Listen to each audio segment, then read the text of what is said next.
Paling 5 biji paling banyak.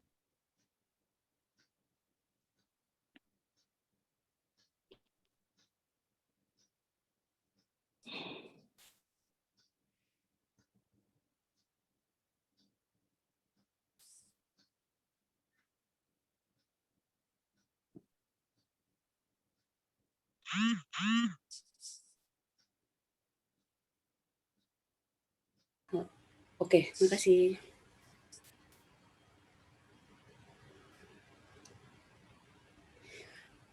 Assalamualaikum warahmatullahi wabarakatuh.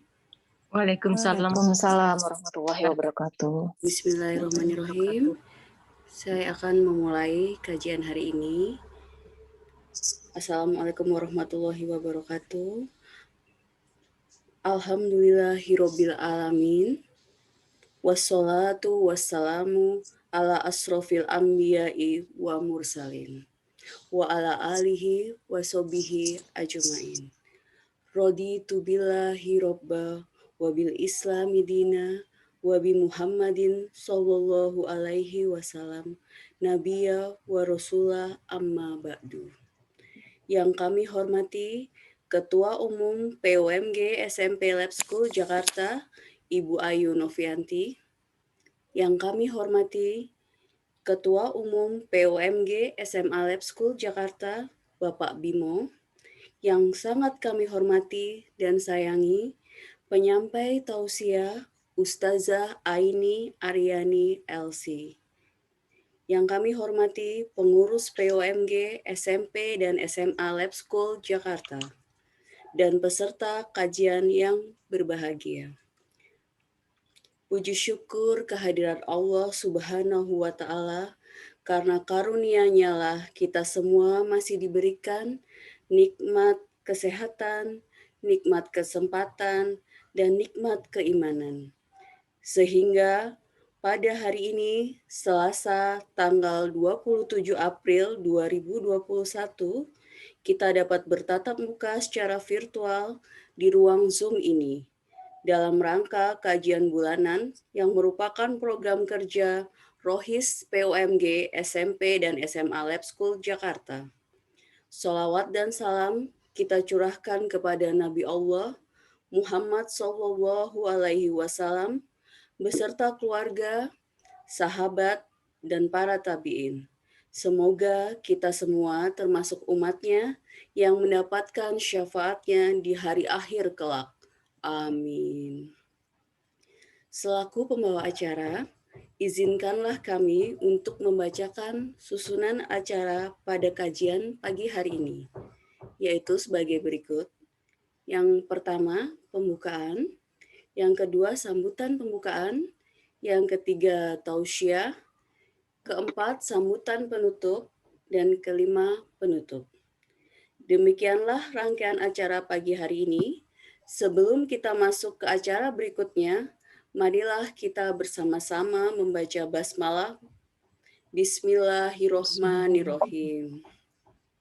Acara selanjutnya, sambutan pembuka yang akan disampaikan oleh Ibu Eva Fairuz Fadil, selaku Ketua 2 PUMG SMP Lab School Jakarta. Kepada Ibu Eva, kami persilahkan.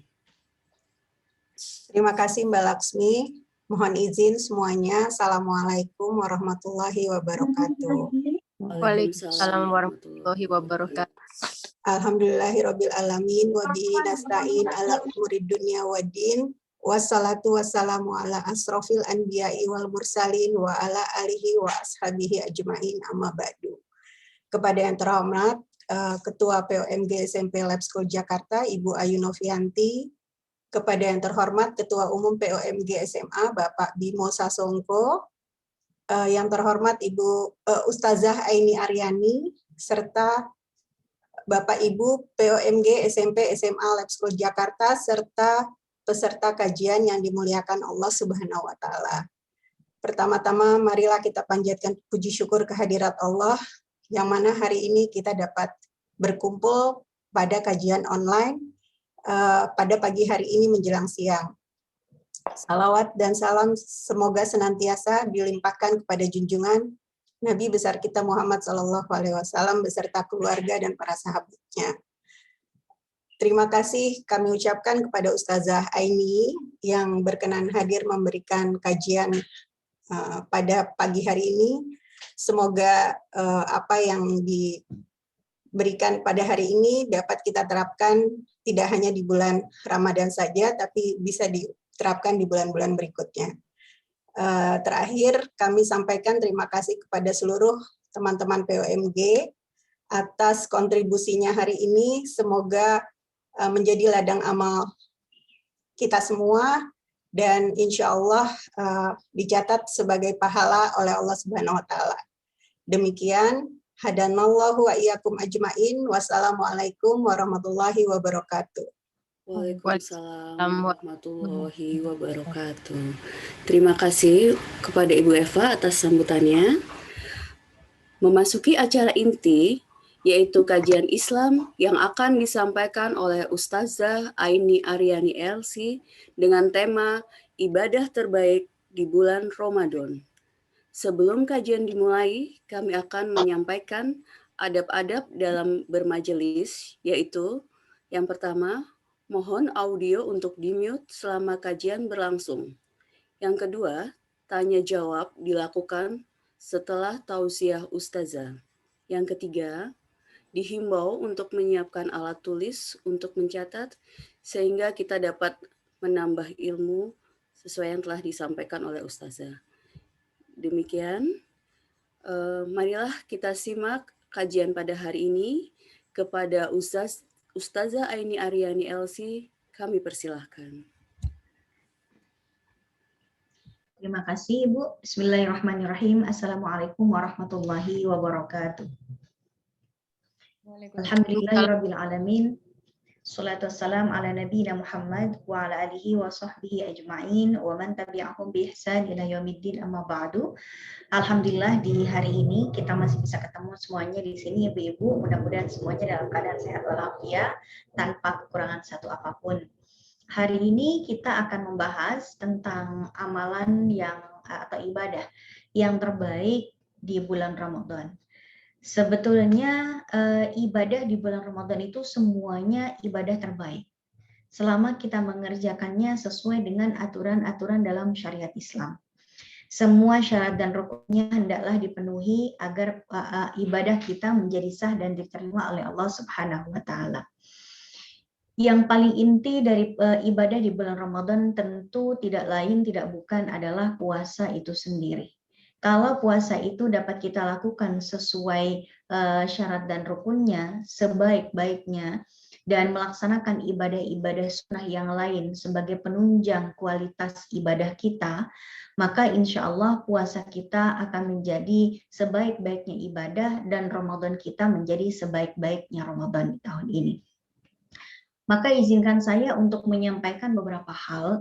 Yang pertama tentang amalan-amalan yang perlu kita perhatikan atau perlu kita garis bawahi begitu agar Ramadan kali ini tidak berlalu begitu saja tanpa kita isi dengan amalan-amalan yang dianjurkan. Yang pertama yang ingin saya sampaikan, apa saja hal-hal yang perlu kita perhatikan untuk melaksanakan ibadah di bulan Ramadan ini. Yang pertama, meluruskan pemahaman-pemahaman yang keliru yang selama ini sering kita dengar. Ya, contohnya misalnya tentang tidurnya orang puasa dianggap sebagai ibadah tersendiri. Apakah ini benar atau tidak? Kemudian apakah bulan puasa itu mesti ada buka puasa bersamanya, ya. Kemudian amalan apa yang disunahkan? Apakah yang disunahkan itu qiyamul lail seperti apa? Apakah tarawih itu sama dengan tahajud dan lain sebagainya? Kita akan bahas insya Allah di hari ini. Untuk itu mohon izin saya share screen ya Ibu, mohon diizinkan.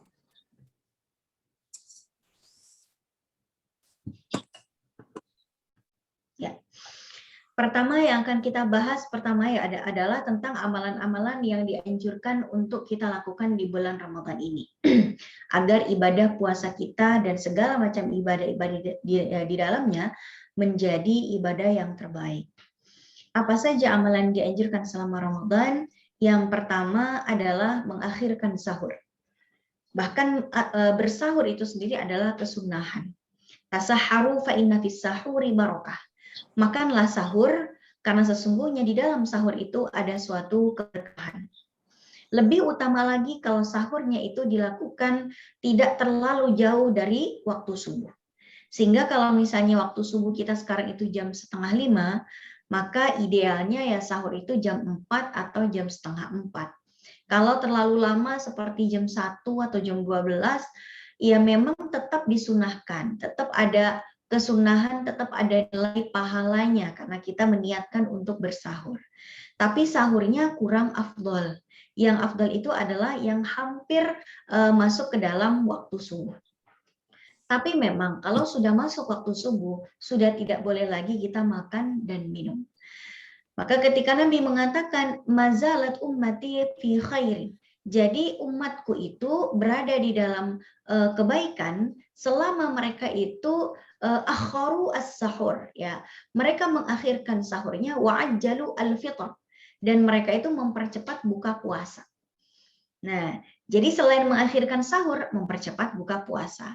Di masa Nabi ada seorang sahabat yang bilang sama Nabi, ya Rasulullah, saya masih mampu kok untuk berpuasa, walaupun sampai besok sahur saya nggak makan lagi, nggak apa-apa. Saya masih sanggup kok, saya sanggup tidak makan, tidak minum selama 24 jam. Siapa tahu puasanya lebih baik. Tapi itu dilarang oleh Nabi. Nah, Nabi mengatakan, kamu itu berada dalam kebaikan kalau kamu segera berbuka. Begitu sudah masuk waktu maghrib, segeralah berbuka. Namun jamaah sekalian, kalau mempercepat iftar sudah masuk waktunya, itu sunnah. Tapi kalau kita mempercepat sahur, dikira sudah maghrib ternyata belum, nah ini ada konsekuensi yang harus dilakukan. Ya, misalnya begini, ada seseorang sedang tidur. Habis nyiapin buka puasa di waktu asar, habis sholat asar, nyiapin ini dan itu, ya kira-kira jam 5 dia ketiduran. Begitu jam 5 dia ketiduran, kemudian dia terdengar sayup-sayup suara beduk. Dung, dung, dung, dung, dung, begitu. Begitu dia mendengar sayup-sayup kayak beduk, dung, dung, dung, dung, dung, dia kira itu azan maghrib, dia keluar dari kamarnya, lalu menuju dapur, dan niat untuk buka puasa, dia minum, dia makan kurma, dan lain sebagainya. Begitu dia sudah minum dan makan kurma, dia melihat di jam dinding. Ternyata baru jam 6:20. Masih ada kira-kira 15 menitan lagi untuk maghrib. Berarti dia sudah makan dan minum sebelum waktunya. 15 menit sebelum maghrib. Apa yang harus dia lakukan? Apakah puasanya batal? Puasanya batal. Karena secara hukum dia makan dan minum sebelum masuk waktunya. Tapi apakah dia berdosa? Insya Allah tidak berdosa. Karena tidak berniat untuk merusak puasanya. Kelalaian yang manusiawi. Tapi karena secara hukum dia belum maghrib makan dan minumnya, maka secara hukum puasanya batal dan dia wajib untuk mengganti atau mengqadha nanti setelah Ramadan berlalu. Ya. Nah, jamaah sekalian dirahmati Allah, begitu juga tentang mengakhirkan sahur. Ya, mengakhirkan sahur ini memang kesunahan. Tapi kalau sudah masuk waktu subuh, sudah azan subuh masih menelan sesuatu, iya puasanya juga jadi batal. Maka pastikan kita kalau udah masuk waktu subuh yang ditandai dengan terdengarnya adzan subuh, maka sudah tidak boleh lagi kita makan dan minum. Berikutnya, tidak berbicara kotor. Kalau kalian lagi berpuasa, kata Rasulullah, fala yarfus wala yaskhab. Janganlah berbicara kotor, berbicara dusta, berkesaksian palsu, menzalimi orang lain. Wala yaskhab, dan jangan melakukan tindakan yang bodoh. Maksudnya apa? Jangan menzalimi orang lain, memaki, mencaci, mengganggu, nantangin orang duel, gitu ya, mendoakan dan bersumpah serapah yang buruk pada orang lain. Nah, ini semuanya adalah larangan. Fa in sabahu ahadun au qatalahu falyakul inni imru'un shaim. Kalau ada seseorang, kata Nabi, yang dia itu diganggu atau dimaki oleh seseorang padahal dia dalam keadaan berpuasa, maka jangan diladeni gangguan dan makiannya. Tidak usah dibalas. Katakan padanya ini imru'un shaim. Maaf ya, saya tidak bisa meladeni gangguanmu, makianmu, karena aku ini adalah orang yang sedang berpuasa. Ini adalah usaha terbaik untuk kita menyelamatkan pahala puasa kita. Karena Nabi juga mengatakan betapa banyak orang yang berpuasa, tapi ternyata dia tidak mendapatkan apapun dari puasanya, kecuali sekedar lapar dan haus saja. Ada orang, Bu, lapar dan haus, tapi nggak dapat pahala. Yaitu karena dia merusak pahala-pahala yang dikumpulkan selagi dia sedang berpuasa. Seperti yang tadi ya, menzolimi orang lain, tidak bisa menjaga lisannya, apalagi sekarang di dunia media sosial. Kadang kita berpuasa, main HP, lihat Instagram, lihat Facebook, kayaknya nggak afdol gitu kalau enggak komen yang pedes atau komen yang julid ala netizen Indonesia, gitu ya. Nah, ini yang harus kita tahan. Kenapa? Karena sekali kita memposting komentar pada orang lain yang menyakiti hatinya atau berisi makian sumpah serapah, ingat bahwa pahala puasa kita menjadi tergerus, menjadi menipis setipis-tipisnya, dan kita hanya tersisa lapar dan haus saja. Dan juga Nabi memperingatkan pada kita, malam yada qaula zur, siapa yang tidak bisa meninggalkan kata-kata dusta, kesaksian palsu, ya, berdusta, ingkar dan lain sebagainya, maka sesungguhnya Allah itu tidak butuh atas rasa lapar dan hausnya. Bayangin nih Bu, ya, menohok sekali tentunya. Kita ini lapar dan haus, buat apa sih? Ya untuk mendapatkan pahala dan keridhaan di sisi Allah, mendapatkan ampunan dosa dan kemuliaan di bulan Ramadan. Tapi kalau ternyata puasa kita ini, lapar dan haus kita ini tidak mendapatkan apa-apa, betapa tidak worth it-nya perjuangan kita selama belasan jam akibat ulah kita sendiri. Maka ketika kita berpuasa, hindarilah berbicara kotor, berbicara yang buruk, dan menzolimi orang lain. Berikutnya, amalan sunnah berikutnya adalah membaca Al-Quran. Kenapa? Karena Nabi setiap malam bulan Ramadan menyetorkan hafalannya kepada malaikat Jibril dalam upaya, karena Nabi tidak ingin melupakan atau menghilangkan hafalan beliau terhadap Al-Quran. Dan Al-Quran itu juga pertama kali diturunkan di bulan Ramadan, dan itu juga di Lailatul Qadar gitu ya. Maka membaca Al-Quran menjadi ibadah yang sangat-sangat utama bagi kita. Berikutnya infak, sedekah, wakaf, ini adalah ibadah yang paling utama juga di bulan Ramadan. Karena Nabi ajwadan nas. Jadi Nabi itu adalah orang yang paling dermawan. Kalau di luar Ramadan Nabi sudah dermawan, apalagi kalau di dalam bulan Ramadan. Kalau di dalam bulan Ramadan lebih-lebih lagi ya, lebih-lebih lagi beliau dermanya. Nah, apalagi kalau wakaf, kita wakaf ke satu lembaga tertentu. Mewakafkan, saya mau wakaf dong, ini uang saya, tolong diberikan sesuatu yang bisa bermanfaat dalam tempo yang lama. Maka ketika kita mewakafkan sesuatu pada lembaga tersebut atau pada masjid atau musola atau apapun, sesuatu yang bisa dimanfaatkan dalam jangka waktu yang lama, bahkan bisa dipakai setelah kita meninggal dunia, benda tersebut masih memberikan manfaat, maka kita akan panen pahala walaupun kita nanti sudah berada di alam kubur, ya. Berikutnya, tidak bersyahwat yang mubah, ini juga adalah anjuran.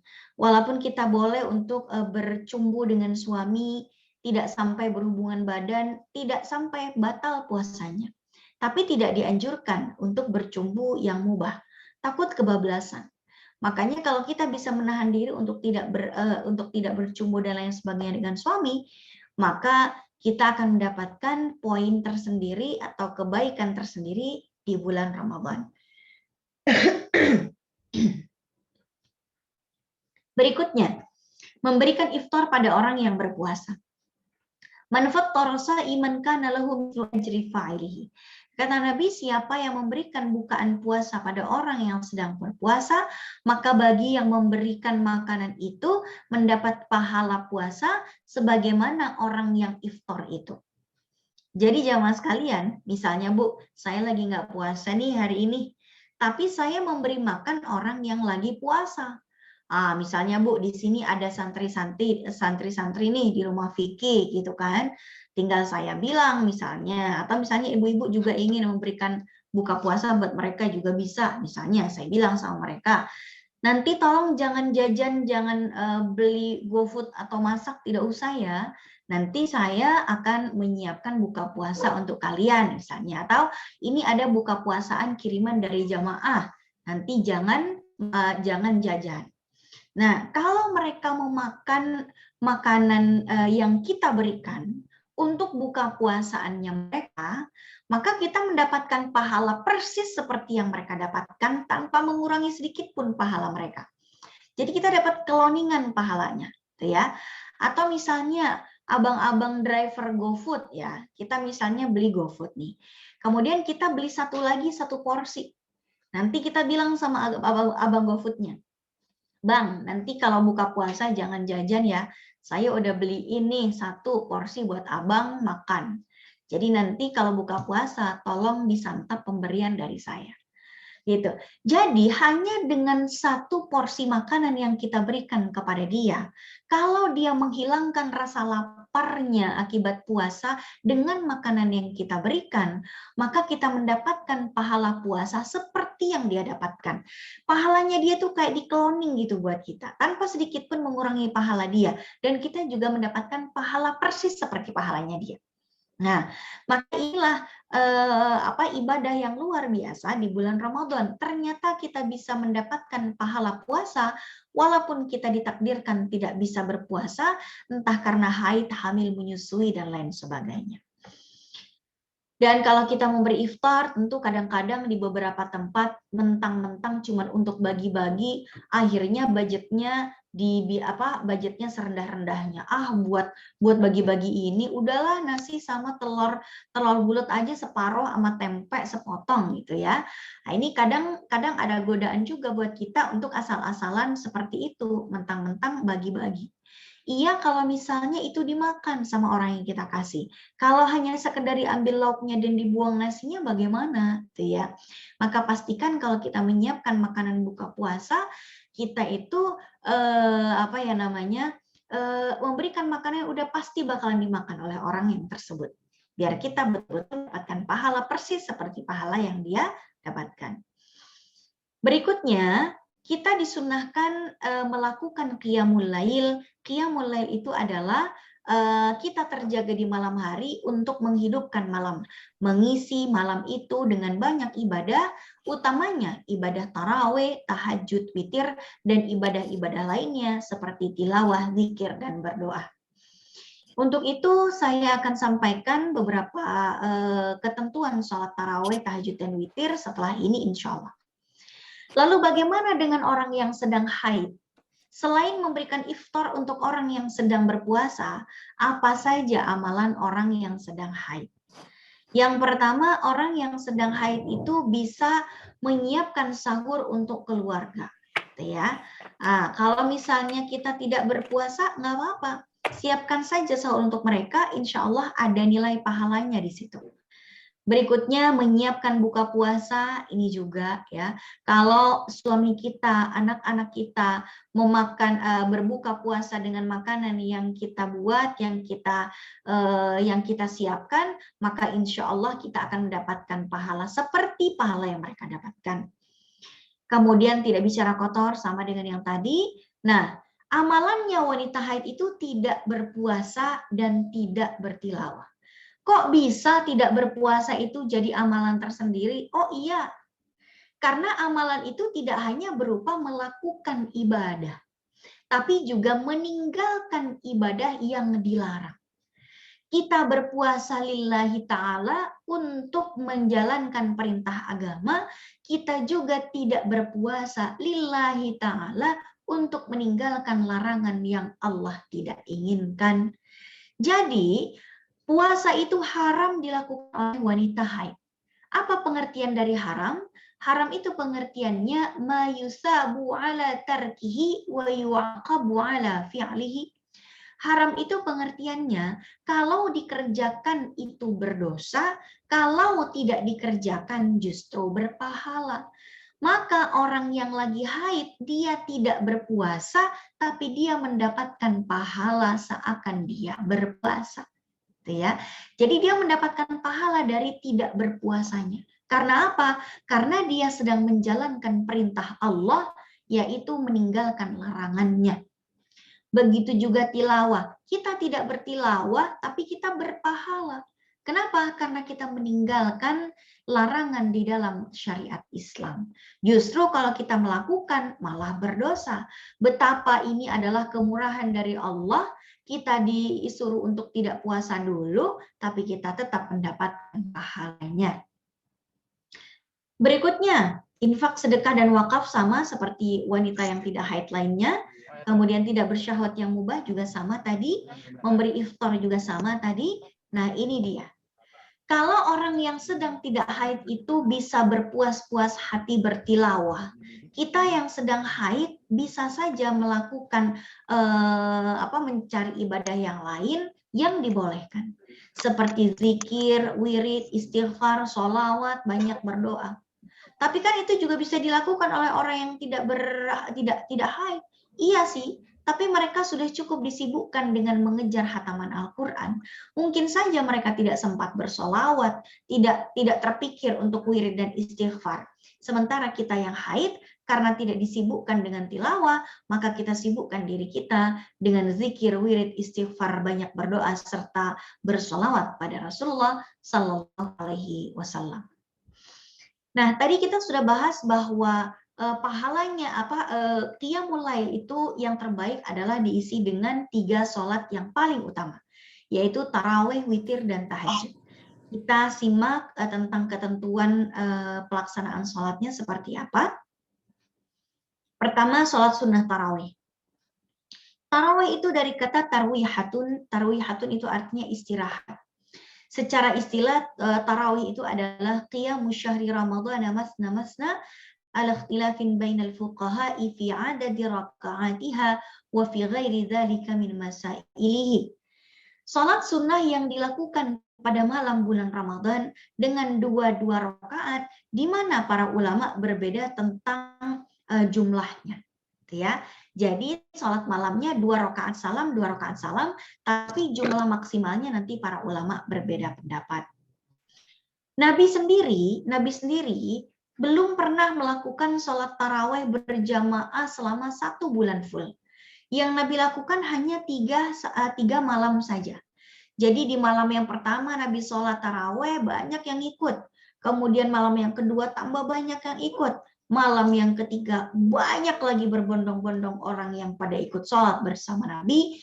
Kemudian di malam yang keempat Nabi tidak keluar bersama mereka, ya, padahal semuanya udah pada ngumpul.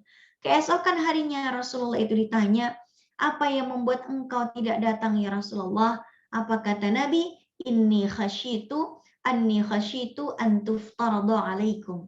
Saya cuma takut, saya khawatir nanti tarawih ini jadi diwajibkan atas kalian. Karena Nabi masih hidup, masih ada peluang turunnya wahyu, masih ada peluang penambahan syariat yang wajib. Ya. Maka Nabi, waduh ini makin banyak yang datang, kalau nanti diwajibkan nambah beban lagi nih untuk umat saya. Akhirnya Nabi tidak keluar, takut diwajibkan. Akhirnya sholat tarawih itu pertama kali dilakukan itu oleh Khalifah Umar bin Khattab. Khalifah Umar bin Khattab itu menghidupkan sunnah Nabi sebanyak 20 rakaat dan mengatakan ni'matul bid'ati hadhihi. Ini adalah bid'ah yang paling nikmat. Bid'ah yang dimaksud dalam perkataannya Umar adalah bid'ah yang berupa sesuatu yang tidak pernah dijalankan oleh Nabi langsung, bahkan oleh para sahabat ketika Nabi masih hidup. Tapi merupakan suatu ibadah yang sangat berpahala yang disebut sebagai bid'ah hasanah. ya, tidak pernah dilakukan di masa Nabi, tapi kalau dilanjutkan dan dilakukan akan menjadi kenikmatan tersendiri. Kalau dahulu Nabi tidak sholat taraweh selama 1 bulan penuh, karena Nabi takut akan datang pada beliau wahyu Allah yang mewajibkan taraweh, tapi karena di masa Umar itu Nabi sudah meninggal, sudah terputus wahyu, sudah tidak mungkin ada Nabi yang baru, karena Nabi Muhammad adalah Nabi yang terakhir, maka Umar itu menginisiasi taraweh berjamaah sebulan penuh. Maka sejak Umar melakukan taraweh sebulan penuh, sampai saat ini kita melakukan taraweh 1 bulan penuh. Berapa banyak jumlah rakaat sholat taraweh? Minimal 2 rakaat. Jadi kalau misalnya ibu semuanya di sini ada yang kecapean, malam-malam kurang sehat, ya, lagi masuk angin, lagi kumat rematiknya, apa asam uratnya, atau lagi demam, ya, belum kuat untuk sholat taraweh banyak-banyak, cukup 2 rakaat itu saja, tidak masalah. Jadi minimal rakaat sholat taraweh itu 2 rakaat. Tapi kalau kita mau lebih dari itu, maka kita bisa memaksimalkannya sampai jumlah maksimalnya. Berapa jumlah maksimalnya? Menurut ulama dari 4 madhab yang kita sebut mayoritas ulama fikih, dari madhab Maliki, Syafi'i, Hambali, Hanafi, mereka semuanya mengatakan 20 rakaat maksimalnya. Begitu juga pendiri Nahdlatul Ulama dan pendiri Muhammadiyah, yaitu Kiai Haji Hashim Asy'ari dan Kiai Haji Ahmad Dahlan, mereka juga sepakat bahwa tarawih ini maksimal 20 rakaat. Namun demikian sebagian ulama Maliki, sebagiannya mengatakan bisa tarawih itu sampai 36 rakaat, bahkan Ibnu Taimiyah mengatakan 40 rakaat. Akan tetapi memang Nasiruddin Albani mengatakan maksimal 8 rakaat, mengacu kepada banyaknya sholat tahajudnya Nabi. Mengapa di sini para ulama beda-beda tentang jumlah maksimal rakaat tarawihnya Nabi? Karena tidak ada satupun hadis yang sampai pada kita yang menginformasikan tentang jumlah rakaat tarawihnya Nabi. Berapa rakaat itu tidak ada informasinya. Baik di dalam Al-Quran ataupun di dalam hadis tidak ada informasi Nabi itu sholat tarawih berapa rakaat sih di 3 malam itu. Nggak ada. Barulah nanti para ulama menemukan jumlahnya ketika Umar melakukannya. Umar melakukan 20 rakaat, maka para ulama menyimpulkan tidak mungkin Umar ini ngarang sendiri jumlah rakaatnya, pasti berdasarkan pada apa yang dilakukan oleh Nabi. Jika Umar melakukan 20 rakaat, maka kemungkinan besar itu juga dilakukan oleh Rasulullah Shallallahu Alaihi Wasallam. Kemudian, apa perbedaan sholat tahajud dan taraweh? Apakah ini 2 ibadah yang sama? Bolehkah kita melaksanakan sholat taraweh habis isya, lalu kita tidur tengah malam sholat tahajud, boleh atau tidak? Tentu boleh-boleh saja, karena mereka ini tahajud dan taraweh bukanlah ibadah yang sama, tapi 2 ibadah yang berbeda. Dalam satu hadis disebutkan, makana yazidu fi Ramadan wala ghairihi ala 11 raka'atan. Dalam satu hadis yang diriwayatkan oleh Aisyah disebutkan bahwa Nabi tidak pernah menambah rakaat salatnya lebih dari 11 rakaat. Di sini para ulama menafsirkan bahwa ini jumlah rakaat tahajudnya Nabi. 8 rakaat tahajud dan 3 rakaat witir. Kenapa ini dalil sholat tahajud bukan sholat taraweh? Karena di sini disebutkan di dalam maupun di luar Ramadan. Karena dilakukan di luar Ramadan juga, oh berarti ini bukan taraweh, ini tahajud, ya. Nah, kalau misalnya taraweh itu hanya di dalam Ramadan, tapi karena ada keterangan itu di luar Ramadan juga, maka ini adalah dalil tahajud. Walaupun demikian, kita tetap menghormati perbedaan pendapat yang ada. Tetap ada yang mengatakan bahwa tarawihnya Nabi 8 rakaat berdasarkan hadis ini, seperti yang dinyatakan oleh Albani yang menjadi rujukan kawan-kawan salafi yang ada di Indonesia. Namun mayoritas ulama di dunia ini mereka melaksanakan maksimal sholat tarawih 20 rakaat, termasuk di Saudi Arabia, walaupun ternyata di sana banyak sekali yang bermanhaj salaf gitu ya, tapi ternyata secara resmi Hay'ah Kibaril Ulama dan lembaga fatwanya memfatwakan 20 rakaat, kecuali di masa pandemi mereka memangkas 50% ya. Mereka biasanya 20 rakaat, di masa pandemi menjadi 10 rakaat plus 3 witir menjadi 13 rakaat untuk meminimalisir penyebaran virus yang ada. Kemudian taraweh dan tahajud, apa lagi perbedaannya? Sholat tahajud itu dimulai pada saat periode Mekah, 13 tahun Nabi ada di Mekah, gitu ya, menjadi Nabi. Dan Nabi sudah melakukan sholat tahajud sebelum apa? Sebelum Isra Mi'raj bahkan. Sedangkan tarawih ini dimulai sejak Nabi Muhammad sudah tinggal di Madinah. Kemudian tahajud itu dilakukan oleh Nabi di dalam maupun di luar Ramadan, sedangkan tarawih hanya Nabi lakukan di dalam bulan Ramadan saja. Perbedaan berikutnya adalah tarawih ini dilakukan lebih afdal dilakukan sebelum tidur, sesudah sholat isya langsung sholat tarawih, sementara tahajud itu anjurannya dilakukan sesudah tidur. Dan jumlah maksimal rakaatnya juga berbeda. Kalau tahajud tidak dibatasi, sedangkan sholat tarawih dibatasi. Sholat tarawih ini adalah kesunahan buat Nabi dan kita umatnya. Sedangkan tahajud itu buat kita sih sunnah, tapi buat Nabi itu adalah kewajiban. Ya, ini adalah beberapa perbedaan tarawih dan tahajud yang membuktikan bahwa mereka adalah dua ibadah yang berbeda. Kemudian setelah sholat tarawih kita juga disunahkan melaksanakan sholat sunnah witir. Jamaah sekalian yang dirahmati Allah, sholat sunnah selain sholat tarawih itu bisa kita lakukan di dalam ataupun di luar Ramadan. Berbeda dengan sholat tarawih yang hanya bisa kita nikmati di dalam bulan Ramadan. Alangkah ruginya kalau sampai kita ini meninggalkan sholat tarawih untuk sesuatu yang tidak terlalu penting. Kalau orang yang sedang berhalangan gitu ya, lagi haid, atau ibu-ibu yang sedang menyusui yang anaknya harus selalu disusuin, atau misalnya ibu-ibu yang anaknya lagi sakit, demam, yang rewel sepanjang malam sehingga si ibu tidak sempat melaksanakan sholat tarawih, itu sangat maklum sekali dan mereka mendapatkan pahala dari sisi yang lain.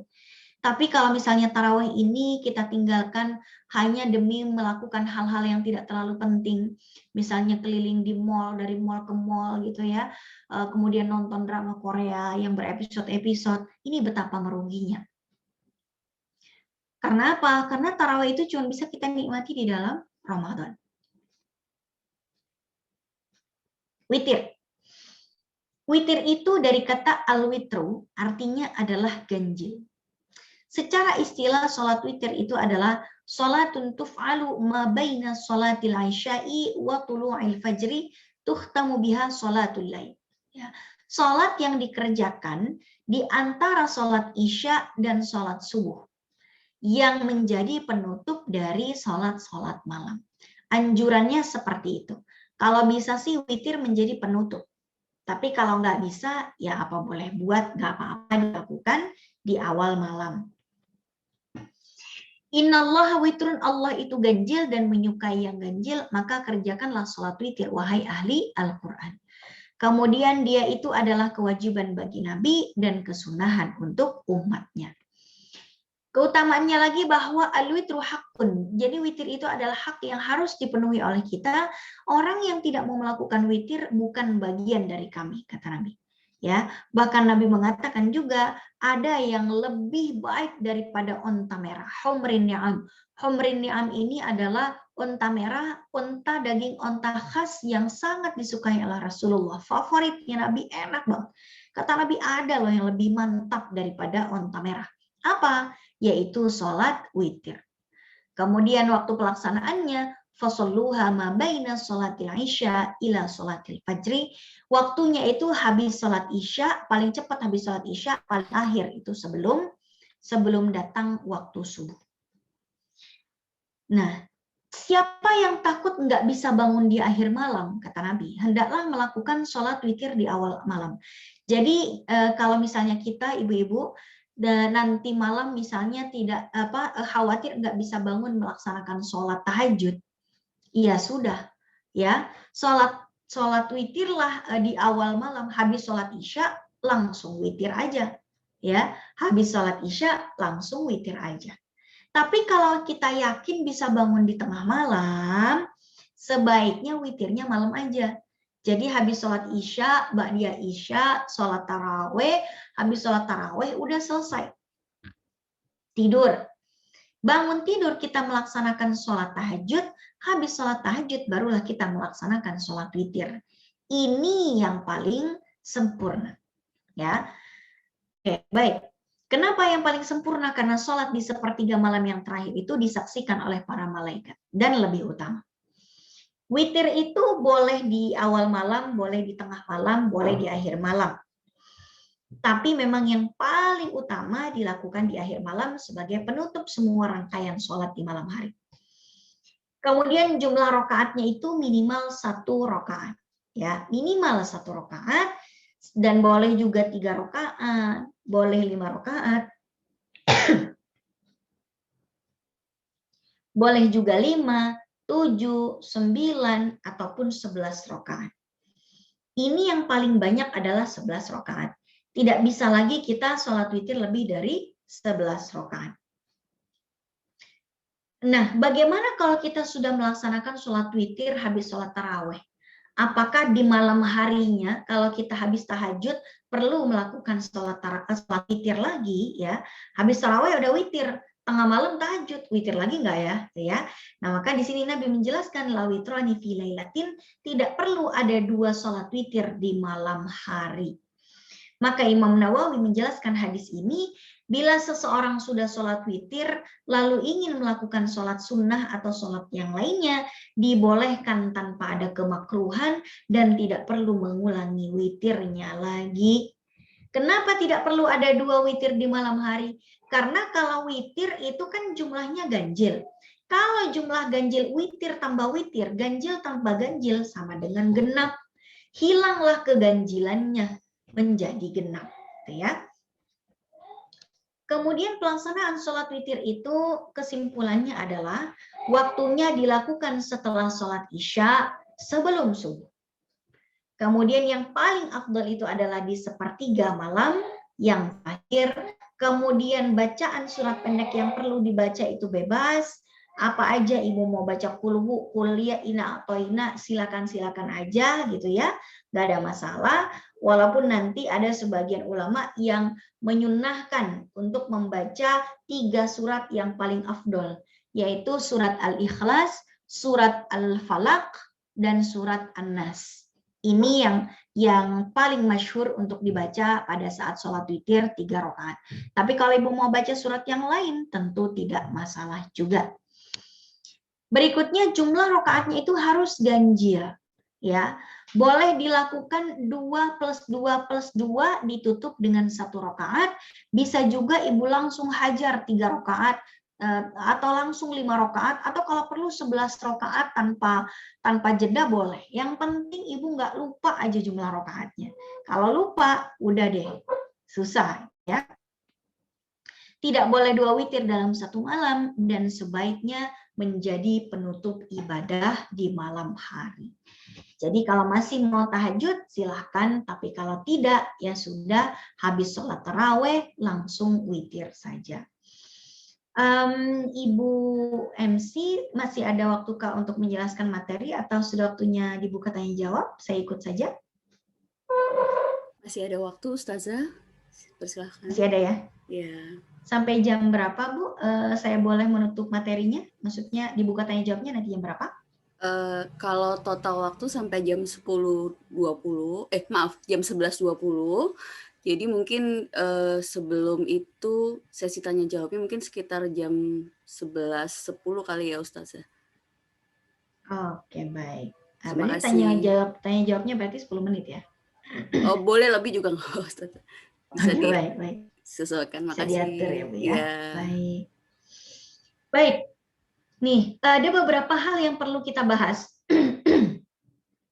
agar ibadah kita menjadi ibadah yang terbaik di bulan Ramadan ini. Kita perlu membedakan mana mitos-mitos dan fakta yang terkait dengan ibadah di luar bulan Ramadan. Yang pertama, terkait tidurnya orang puasa ini dianggap ibadah. Apakah benar seperti itu? Karena banyaknya informasi yang seperti ini, banyak sekali orang-orang yang menjadikan masjid sebagai tempat lomba tidur siang. Apalagi di masjid perkantoran, banyak sekali yang seperti ini. Padahal sebetulnya tidak ada anjuran dari Nabi untuk memperbanyak rebahan dan tiduran di bulan Ramadan sebetulnya. Gitu ya, nggak ada. Kenapa? Karena dalam satu hadis yang bunyinya naumus shaim ibadah, tidurnya orang yang puasa adalah ibadah, ini adalah hadis palsu. Kenapa ini hadis palsu? Karena ada seorang perawi, salah satu yang meriwayatkan hadis tersebut ya, di antara rantai perawinya ada yang namanya Sulaiman bin Amr An-Nakhai. Sulaiman An-Nakhai ini adalah orang yang dikenal oleh ahli hadis sebagai al-kadzab atau pendusta.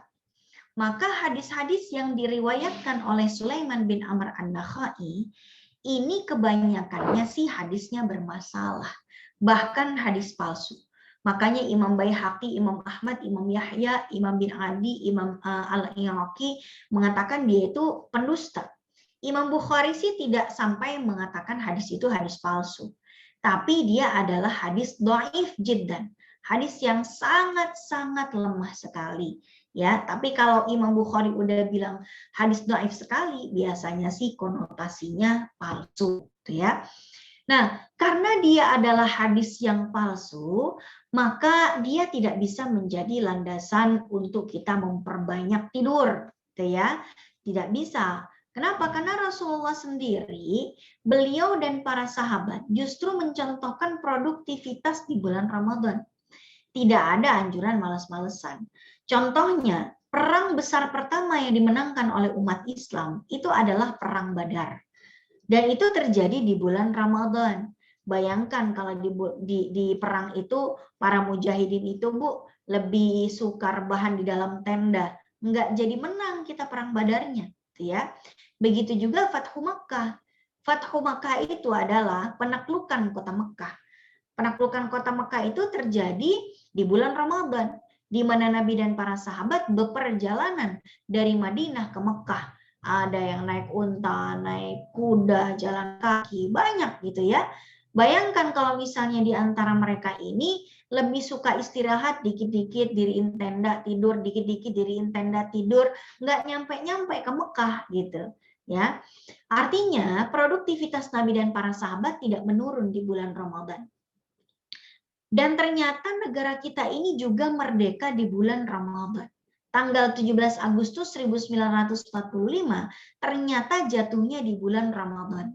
Bayangkan kalau misalnya proklamator kita, Bung Hatta, Bung Karno, ya, hobi rebahan dan sukanya tidur. Nanti ketika panitia kemerdekaan itu meminta beliau untuk membacakan teks proklamasi, bisa-bisa kata Bung Karno dan Bung Hatta, ntar aja deh habis tarawih lagi tanggung nih mau ibadah tidur di bulan Ramadan gitu Bu ya. Nggak jadi merdeka kita di jam 10 pagi. Jadi intinya bulan Ramadan itu jangan dijadikan alasan untuk tidak produktif gara-gara kebanyakan tidur. Kemudian, bolehkah kita mengamalkan hadis sahih untuk sebagai penyemangat saja? Bisa-bisa saja sih tidur itu menjadi ibadah dengan beberapa syarat. Syarat yang pertama, tidurnya itu tidak dimaksudkan untuk bermalas-malasan, tapi agar lebih bersemangat untuk beribadah. Misalnya apa? Misalnya, aduh nanti saya pengen tilawah habis zuhur, tapi sekarang ngantuk banget. Saya ngantuk, saya setting alarm, nanti zuhur bangun, sholat zuhur terus tilawah. Nah, itu bisa untuk jadi ibadah, kan diniatkan untuk penyemangat menjalankan ibadah. Begitu juga kalau tidur itu diniatkan untuk menutupi porsi tidur yang kurang di malam hari. Contohnya misalnya di malam hari kita habis waktunya untuk qiyamul lail, ya, habis taraweh, tilawah, segala macam, banyak sekali ibadahnya. Malamnya lagi tahajud, sholat istikharah, sholat hajat, sholat taubat, tilawah dan lain sebagainya. Kemudian sahur, sholat subuh, kemudian sholat duha. Ternyata kita ingin memberikan haknya badan kita untuk beristirahat. Nah, ini boleh-boleh saja, gitu ya. Kenapa? Ya karena badan kita pun ini perlu untuk diistirahatkan. Inna li jismika 'alaika haqqan, kata Nabi. Sesungguhnya badan kamu itu punya hak untuk diistirahatkan. Inna li 'ainika 'alaika haqqan. Mata kamu itu punya hak untuk diistirahatkan, merem untuk tidur. Jangan semalaman suntuk begadang, terus besoknya lagi nggak tidur, bisa-bisa imun kita ngedrop, bisa sakit, dan lain sebagainya. Kemudian tidur itu juga bisa menjadi ibadah kalau kita niatkan untuk menjaga diri dari hal yang tercela. Misalnya Bu, ada orang yang lagi ngumpul-ngumpul, ya, lagi ngomongin orang. Jeng, ayo ngumpul-ngumpul di sini, kita lagi ngomongin itu loh, tetangga baru kita. Bukannya mau ngomongin orang ya, cuman mau ngasih tahu aja nih. Gitu ya. Kalau udah ada kumpul-kumpul yang dimulai dengan kata-kata seperti itu, biasanya sih itu adalah apa? Biasanya itu adalah riba. Boleh saja kita menghindari dengan alasan kita mau tidur. Maaf ya, ngantuk, mau tidur dulu, nggak ikutan gibah dulu deh, gitu ya. Jadi bisa saja tidur kita menjadi berpahala di sini. Kemudian berikutnya, apakah ketika azan subuh terdengar masih boleh makan dan minum? Ini juga yang santer terdengar di kalangan kita. Seakan-akan kalau azan subuh kita masih boleh makan dan minum. Apakah benar? Dalam satu ayat Al-Quran, Allah Subhanahu wa Ta'ala berfirman, "Wa kulu washrabu hatta yatabayyana lakumul khaytul abyad minal khaytil aswad minal fajr." Makan dan minumlah sampai kapan? Sampai terbit fajar shadiq. Summa atimmus siyama ilal lail. Kemudian sempurnakanlah puasa itu sampai malam. Jadi kita di bulan Ramadan ini malam hari masih boleh makan dan minum ya Bu. Sampai kapan? Sampai terbit fajar shadiq. Sebentar ya Bu, saya mau matiin AC. Kedinginan.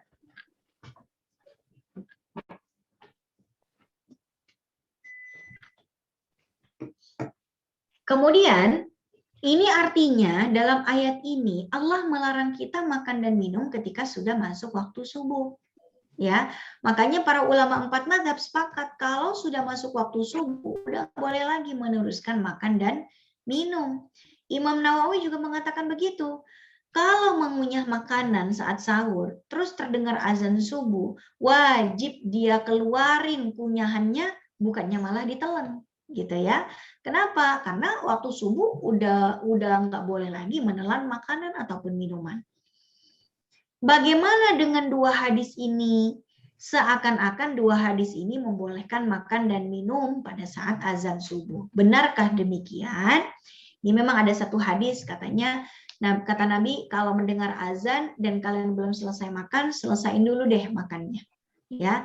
Terus ketika Nabi juga sahur sama Umar bin Khattab, ketika Umar mengatakan, nih ada azan Nabi, saya masih minum nggak nih? Kata Nabi, iya minum aja nggak apa-apa. Tapi ternyata jamaah sekalian, azan di dua hadis ini ternyata bukan azan subuh. Bukan azan subuh, tapi azannya Bilal di tengah malam. Jadi Bilal itu azan di tengah malam. Kemudian Nabi mengatakan, makan, minum masih boleh. Sampai kapan? Sampai terdengar azan yang dikumandangkan oleh Ibnu Ummi Maktum. Kalau yang mengumandangkan azan Bilal masih boleh makan dan minum, tapi kalau yang azan itu Ibnu Ummi Maktum udah gak boleh lagi makan. Kenapa? Karena Ibnu Ummi Maktum itu tidak akan azan kecuali udah masuk waktu subuh.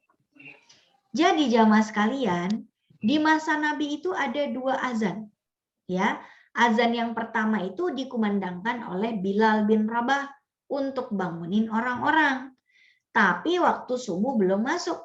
Makanya Nabi masih membolehkan sahur di azan yang pertama ini. Azan yang kedua dikumandangkan Ibnu Ummi Maktum sebagai tandanya waktu masuk subuh. Makanya Nabi perintahkan untuk stop, berhenti makan dan minum. Jadi dalam dua hadis yang tadi, azan yang dimaksudkan oleh Nabi adalah azannya Bilal, ya, belum masuk subuh.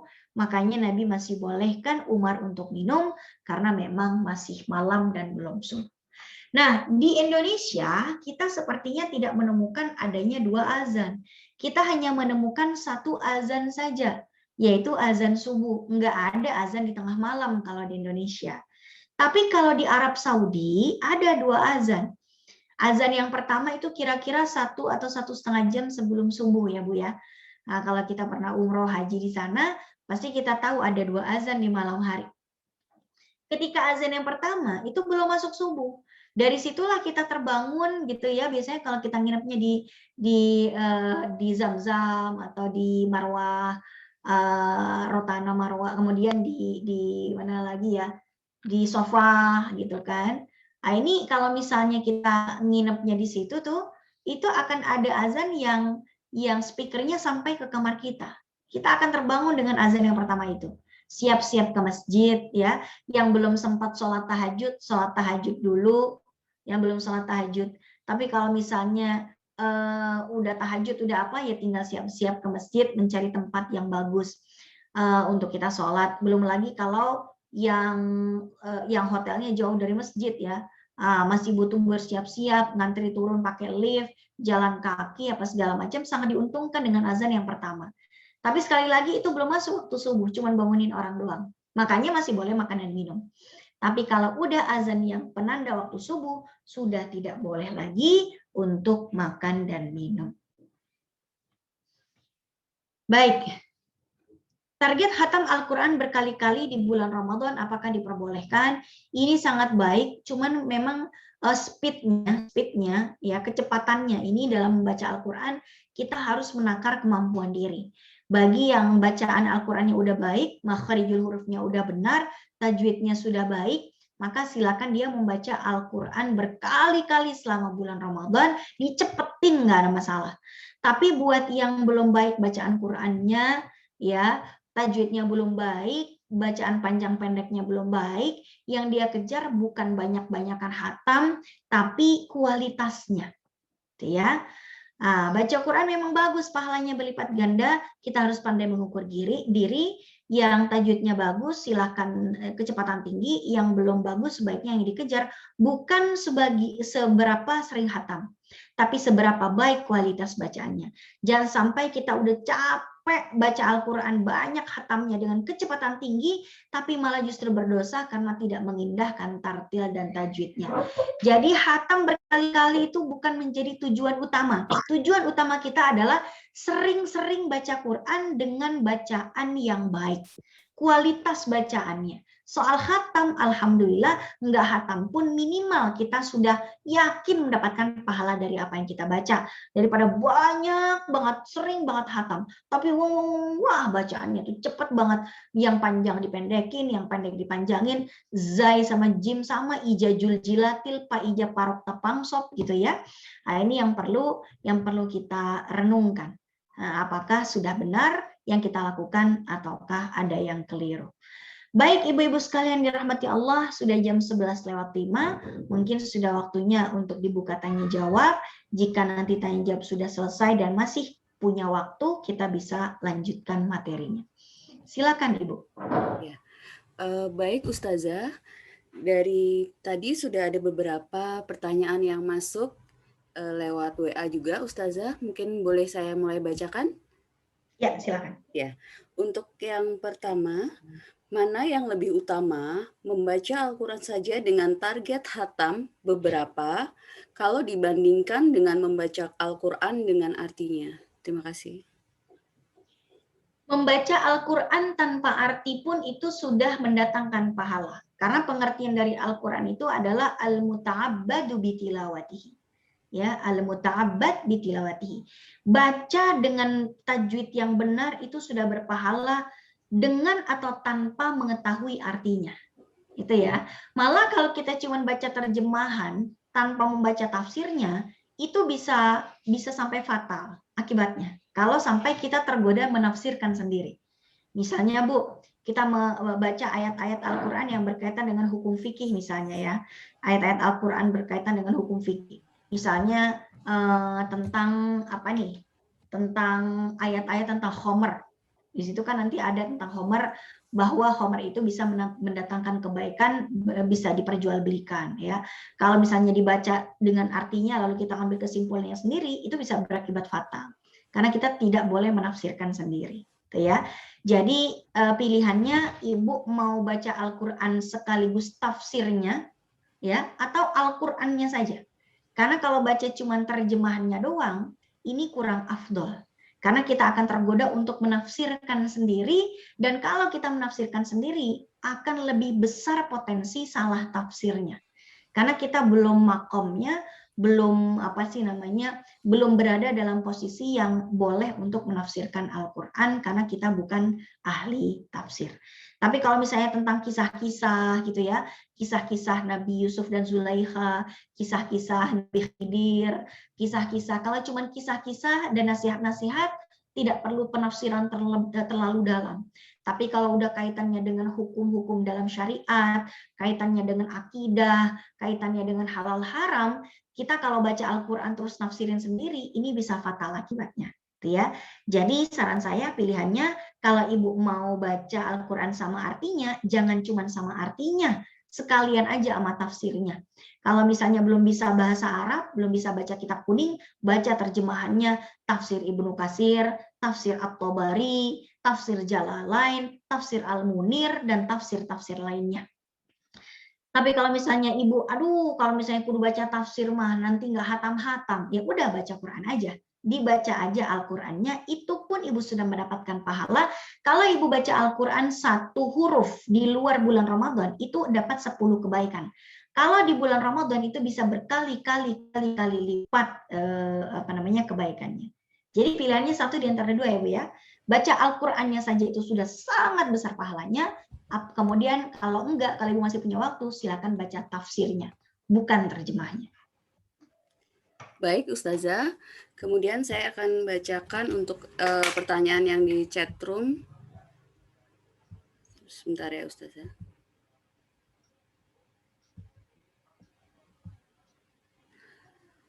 Adzan di masjid dekat rumah saya dan adzan di TV suka berbeda. Seringkali di rumah duluan. Yang mana yang harus kita ikuti, Ustazah? Terima kasih. Kalau ibu ragu-ragu, sebaiknya ibu lebih pakai azan yang di TV. Karena azan yang di TV itu biasanya lebih presisi timingnya. Gitu. Karena televisi dan radio itu timingnya pasti selalu presisi. Ya, begitu ada apa gitu selalu diputar sesuai dengan jamnya, hampir tidak pernah lewat gitu ya. Karena TV dan radio itu memang di situ core-nya gitu ya, sangat tepat waktu gitu dalam menayangkan sesuatu, apalagi terkait dengan azan maghrib.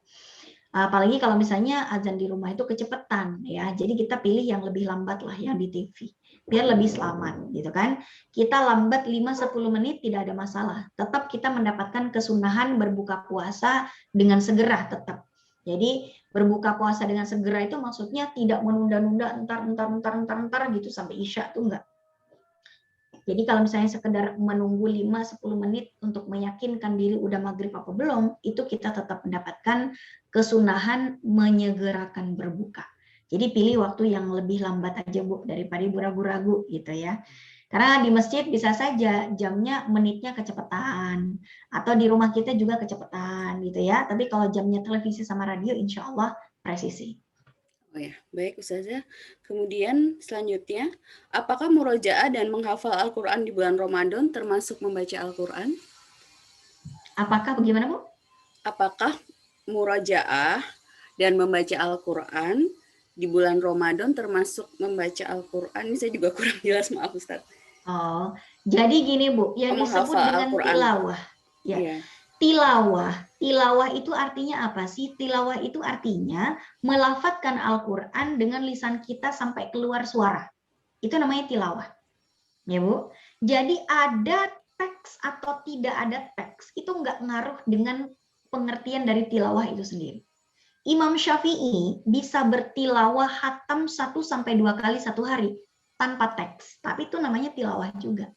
Karena pengertian tilawah itu adalah at-talaffudzu bil Quran, melafadzkan Al-Quran dengan lisan kita, dengan atau tanpa teks. Jadi kalau saya ibu murojaah hafalan, keluar nggak suaranya Al-Quran dari lisannya? Keluar, ya. Tapi kalau dia cuma komat-komat gini, Bu, tapi nggak keluar suara tuh, nah, itu namanya bukan tilawah. Karena pengertian dari tilawah itu keluar suaranya dengan lisan. Nah, gitu ya. Nah, jadi kalau misalnya tidak keluar suara dari lisannya, berarti itu bukan tilawah. Nah, oke, baik. Ya, baik. Kemudian ini yang selanjutnya, Ustazah, apakah menyiapkan sahur mendapatkan pahala seperti memberikan buka puasa?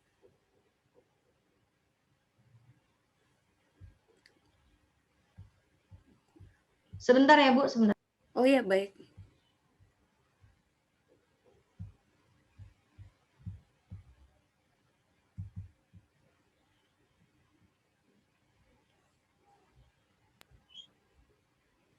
Ya, mohon maaf Bu, tadi ada ini Ya, sedikit. baik Ustazah. Jadi murojaah tadi Bu termasuk tilawah ya, karena dia mengeluarkan suara dengan lisannya. Ya, baik. Berikutnya tadi pertanyaannya Bu. Apakah makan sahur juga termasuk amalan di bulan Ramadan? Oh iya, tadi sudah kita jelasin paling atas malah. Iya, Paling mungkin pertama kali udah kita jelaskan terlambat sahur. joinnya Ustaz. Iya. Bahkan Nabi mengatakan Bu, kalau misalnya cuman sempat minum seteguk air atau tidak punya makanan dan minuman sama sekali, misalnya anak kos gitu Bu ya, anak kos gitu, nggak ada yang bisa dimakan, ada deh air seteguk air deh, cuman untuk mendapatkan keberkahannya doang, walau jur'atan minal ma, kata Nabi. Walaupun hanya dengan seteguk air, sahur deh, usahakan. Tapi kalau memang dia terbangun udah azan subuh, apa boleh buat. Tapi kalau masih ada waktu 5 menit sebelum subuh masih bisa menenggak segelas air, maka minumlah untuk mendapatkan keberkahannya. Ya. Kemudian yang selanjutnya Ustazah, bagaimana puasa kita jika tiba-tiba haid di akhir waktu? Apakah dibatalkan atau diteruskan? Syukron. Tergantung apakah haidnya itu keluarnya sebelum masuk waktu maghrib atau sesudah masuk. Kalau ternyata dia itu keluar darah haidnya 5 menit sebelum maghrib, ya emang udah nasib Bu, harus diterima gitu ya. Nah, misalnya nih kita lagi puasa. Emang kayaknya nih tanggal-tanggal segini udah waktunya saya haid nih gitu ya. Tiba-tiba ketika dia nyiapin buka puasa, kok sepertinya ada darah yang keluar nih, kayaknya rada becek atau ada tetesan di kemaluan nih. Nah, ini segera harus kita cek Bu. Jangan ditunda-tunda, jangan sampai kita malah gini, waduh jangan-jangan keluar nih darah haidnya, tapi 5 menit lagi maghrib, tanggung banget nih. Ntar aja diceknya habis maghrib. Kalaupun ternyata itu darah kan taunya udah maghrib gitu ya. Ini Bu, orang-orang model-model begini nih biasanya yang takut menerima kenyataan gitu ya. Mengingkari kenyataan nih. Nah, kayaknya kalau kita udah merasa kayaknya ada yang keluar, maka kita langsung cek. Kita harus berani menerima kenyataan apapun, sepahit apapun gitu Bu ya. Kalau ternyata itu adalah keputihan, alhamdulillah keputihan doang gitu ya. Aman puasanya, nggak usah dibatalin. Sah-sah saja gitu kalau memang yang keluar itu adalah keputihan saja. Tapi kalau ternyata ketika dia cek ternyata itu adalah darah, ya bener deh, emang udah tanggal segini sih, tapi kenapa kagak datangnya tadi jam 12 kayak gitu biar bisa makan siang gitu Bu ya. Ya masa kita mau nyalain takdir Allah, kita ini diri kita sendiri kan milik Allah, terserah Allah mau nurunin darah haidnya kapan, kok kita yang ngatur gitu Bu ya. Ya sudah, apa boleh buat. Kalau keluarnya beberapa menit artinya belum masuk waktu maghrib, ya sudah kita relakan. Bismillah ya Allah, saya nanti qadha setelah bulan Ramadan. Ya ganti dengan qadha. Insya Allah pahalanya tidak hilang kok Bu. Innallaha la yudhi'u ajral muhsinin. Allah tidak akan menyia-nyiakan perbuatan baik hambanya, apalagi puasa. Insya Allah sih puasanya tetap berpahala. Tapi karena secara hukum sudah batal sebelum waktunya, maka harus diganti di hari yang lain. Baik, terima kasih banyak Ustazah. Kemudian yang selanjutnya dari WA, terkait amalan memberi makanan buka puasa, apakah kita bisa memilih siapa yang akan kita berikan makanan berbuka supaya mendapatkan pahala lebih, misalkan diberikan kepada orang yang lebih soleh? Terima kasih. Bisa. Oh, baik. Iya, memang kita boleh milih-milih sih Bu. Kalau misalnya kita berikan kepada orang yang kita anggap lebih soleh gitu ya. Wah ini ada orang nih, soleh banget nih tetangga gitu ya. Tiap kali kita ke rumahnya, sayup-sayup kedengeran tilawahnya dia gitu ya. Terus dia itu orangnya tuh selalu kelihatan tuh sholat berjamaah ke masjid mulu, tarawih selalu di awal gitu ya. Subuh tuh selalu berjamaah di masjid. Ya ini pokoknya orang kayak gini kualitas pahala puasanya pasti gede nih, gue incer gitu ya, pengen dapat pahala kayak dia kasih aja dia makan buka puasa ya, dan pastikan minta tolong dia, Pak minta tolong ya, tolong banget. Kenapa Bu? Tolong makanan saya nanti dimakan ya untuk buka puasa, jangan jajan please, tolong makan yang dari saya aja gitu ya, biar kita dapat pahala persis seperti pahala yang kualitas pahala yang dia dapetin gitu loh. Di Mekah, di Madinah Bu, orang-orang yang pada berderma itu kan digelar tuh Bu ya, digelar di teras-teras Masjidil Haram, itu setiap ada yang datang tuh dirayu Bu, ayo makan di sini saja di tempat saya, yang sebelah sana lagi di sini aja, mereka tuh rebutan gitu loh, biar makanan hidangannya tuh dimakan, biar apa sih? Biar yang berderma itu mendapatkan pahala persis seperti pahalanya orang-orang yang berpuasa dan datang ke Masjidil Haram. Sebetulnya kita sih yang butuh gitu, kita yang butuh, mereka ya makan mereka bisa beli sendiri sebetulnya, tapi kita yang butuh pengen dapat pahala persis kayak kualitas pahalanya dia gitu. Jadi memang kita boleh sih memilih-milih, cuman kan namanya kita Bu, kita kan bukan juri ya Bu ya, kita nggak tahu siapa orang yang kualitas pahala puasanya itu bagus. Tidak selalu orang yang alim gitu, enggak. Orang yang mencari nafkah dengan pontang-panting tapi tetap berpuasa bisa saja itu kualitas pahalanya juga besar. Driver GoFood Bu misalnya, tetap berpuasa padahal dari pagi udah narik Bu. Ya, orang yang mencari nafkah untuk keluarganya itu tidak kalah banyak pahalanya dibanding orang yang khatam berkali-kali di bulan Ramadan gitu.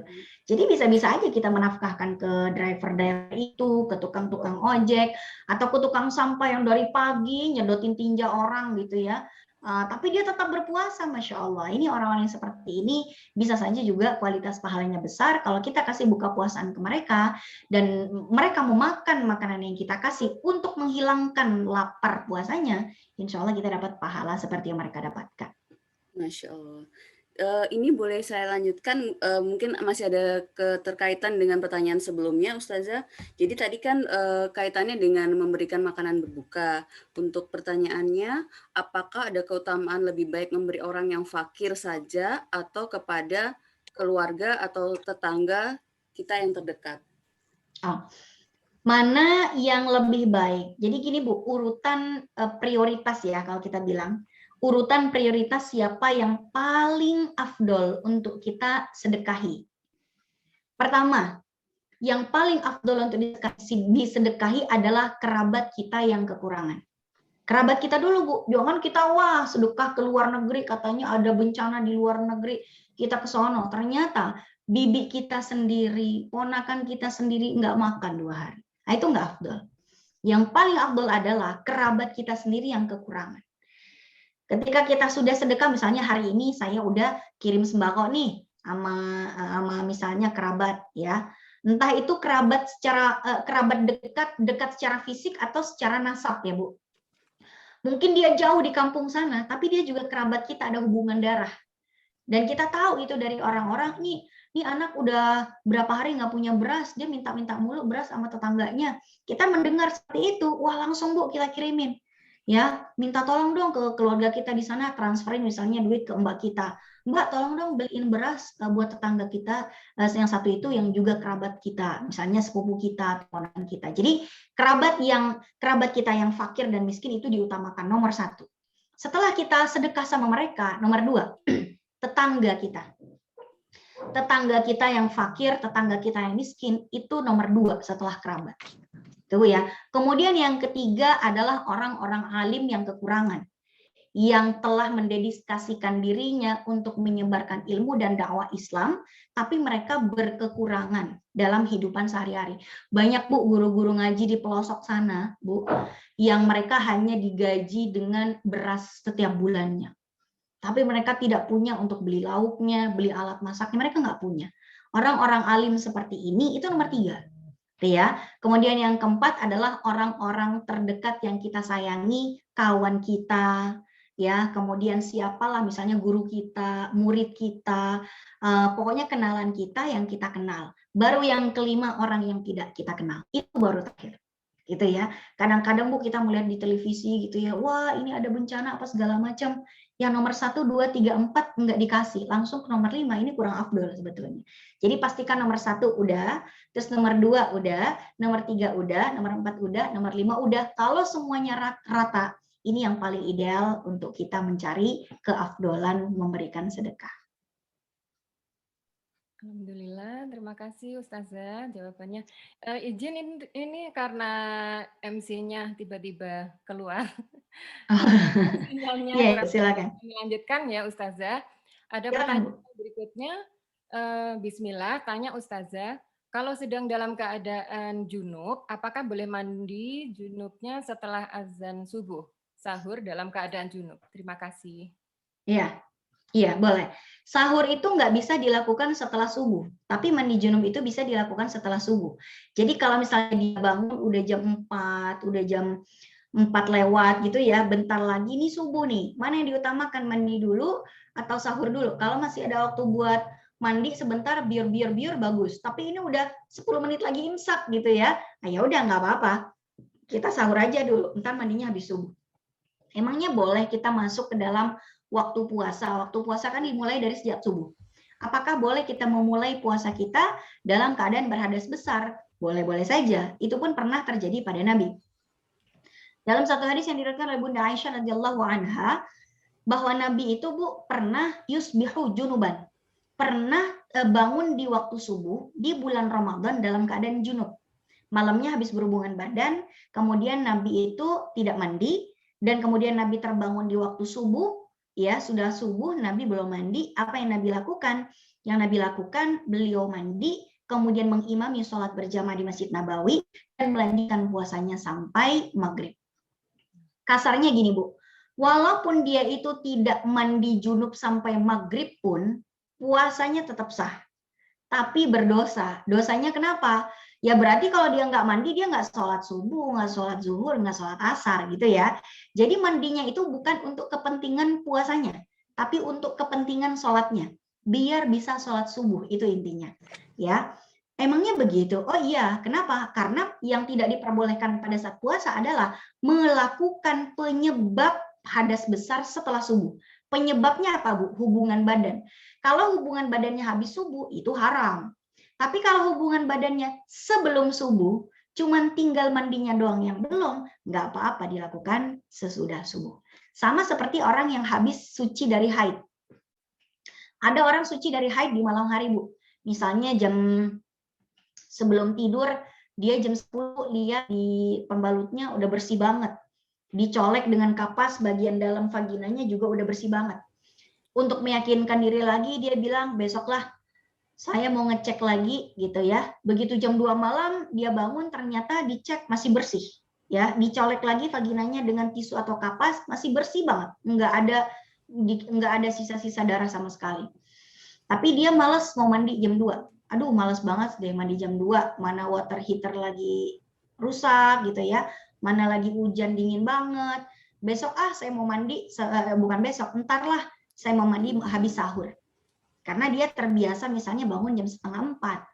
Qadarullah, begitu dia tidur di jam 2, kan dia niat nih untuk berpuasa. Ya Allah, saya niat untuk berpuasa besok karena haid saya udah selesai. Cuman saya mau mandi entar habis sahur. Begitu dia tidur jam 2, dia malah terbangunnya jam 5:30. Qadarullah, ternyata dia tidak sempat sahur, tapi sudah sempat berniat untuk berpuasa. Apa yang harus dia lakukan? Yang harus dia lakukan, puasanya tidak perlu dibatalkan karena sudah sah. Kenapa? Karena dia sudah bersih dari haid, dia sudah melakukan niat di malam hari, tinggal mandinya doang yang belum, dia tinggal bangun, mandi, sholat subuh, dan melanjutkan puasanya sampai maghrib. Baik. Terima kasih. Oh, sudah ada lagi MC-nya, Ustazah. Oh iya, silakan Bu. Silakan.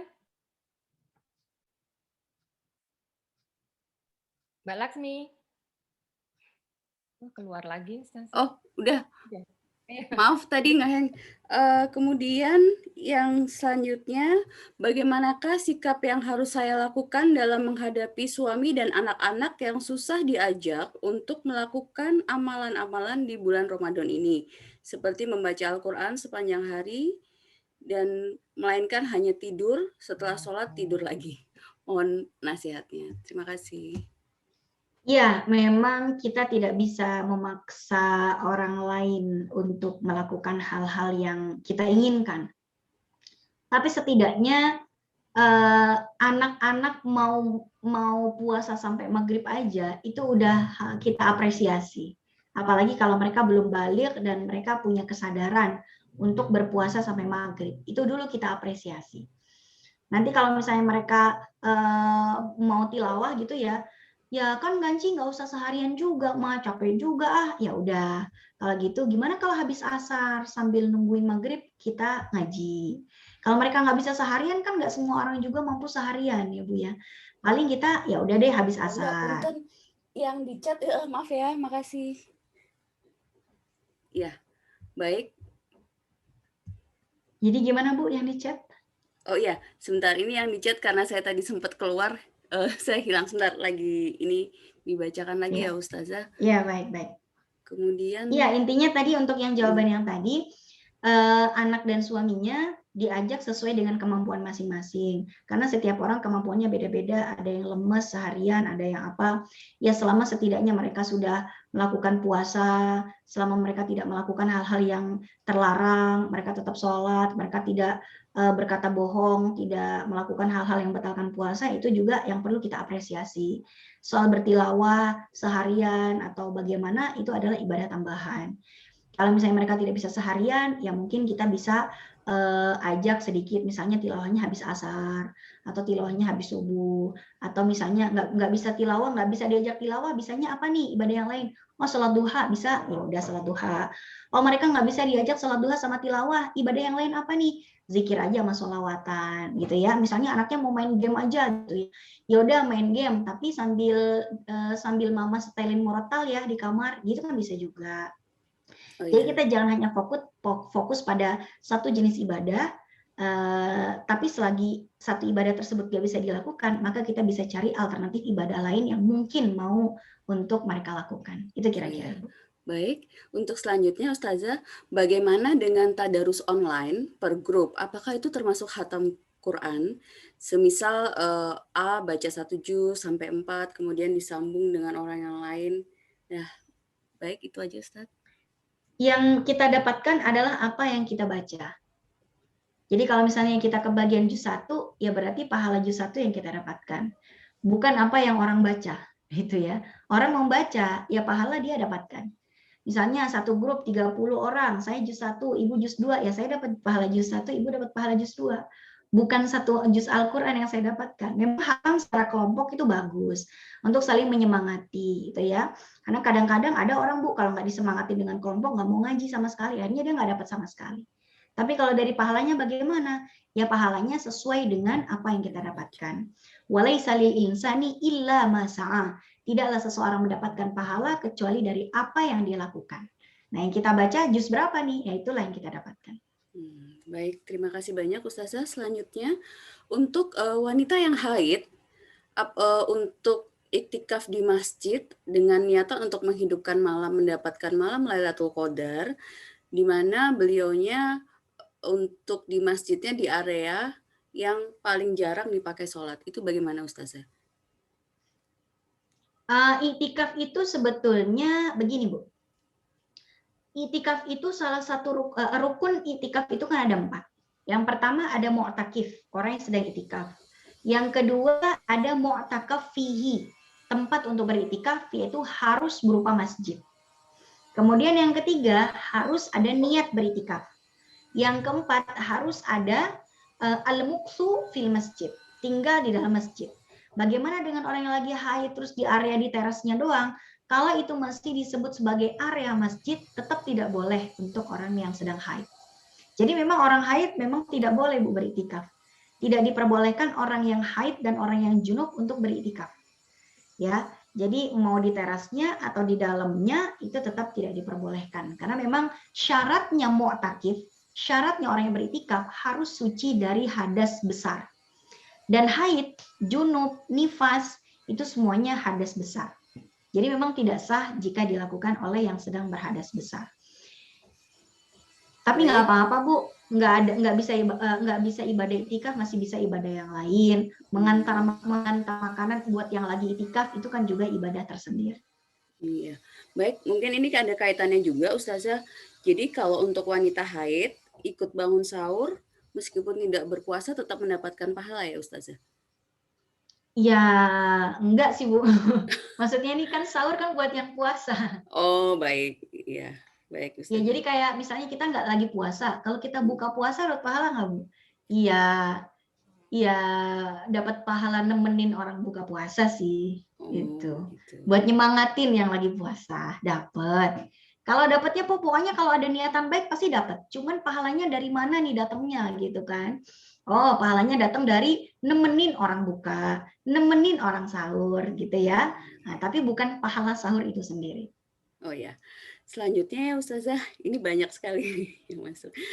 Terkait dengan berita yang lagi marak ya Ustazah tentang membangunkan sahur yang lagi pro kontra itu Ustazah. Bagaimana sunnahnya sendiri ya Ustazah? Dan untuk tarawih, kalau 4 rakaat, apakah sama seperti sholat wajib, 2 kali salam dan 2 kali surat yang dibaca? Terima kasih Ustazah. Kalau membangunkan orang sahur, bangunkanlah dengan cara yang tidak membuat mereka marah. Tinggal kita pikirkan bagaimana caranya, begitu. Ini kok, sebentar Bu. Ini baterai saya mau habis. Oh ya. Saya mau cas dulu ya Bu. Iya, baik Ustazah.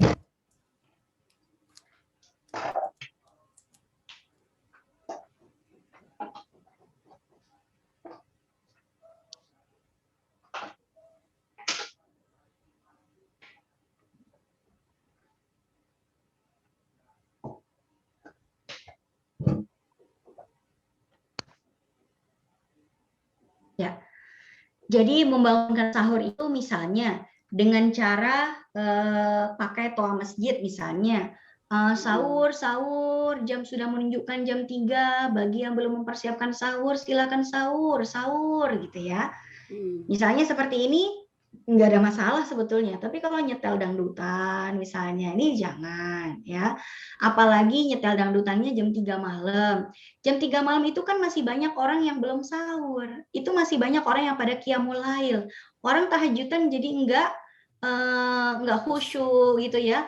Orang yang punya anak kecil yang lagi tidur jadi terganggu, malah nggak bisa, si ibu ini malah nggak bisa nyiapin sahur gara-gara anaknya dibangunin sama suara dangdutan itu misalnya.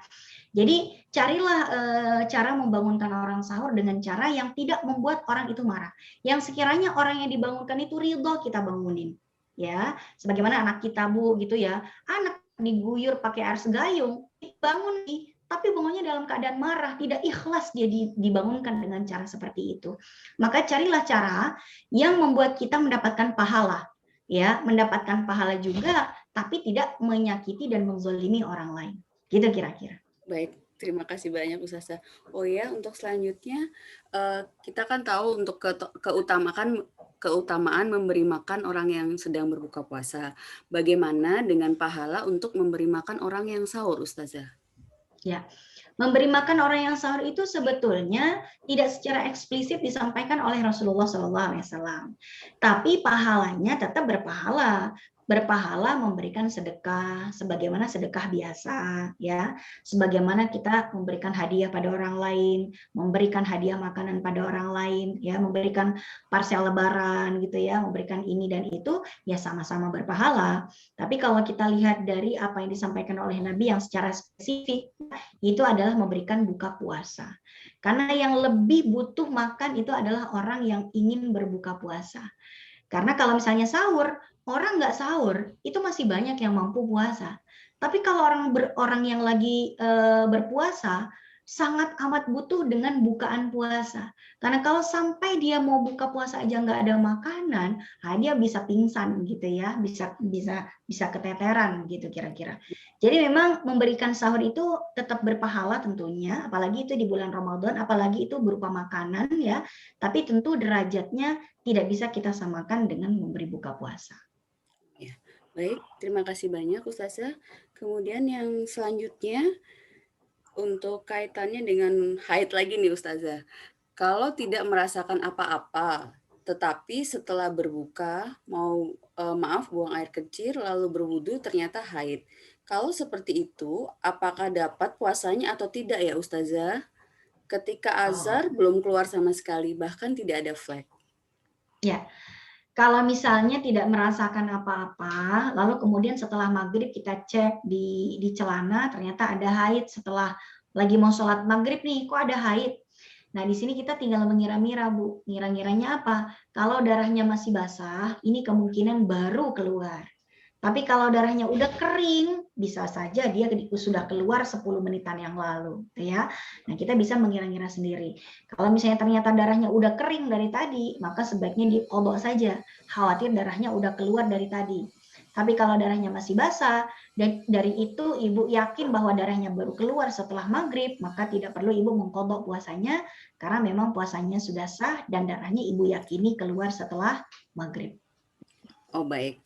Alhamdulillah Ustazah, hampir semua pertanyaannya sudah terjawab. Alhamdulillah, terima kasih.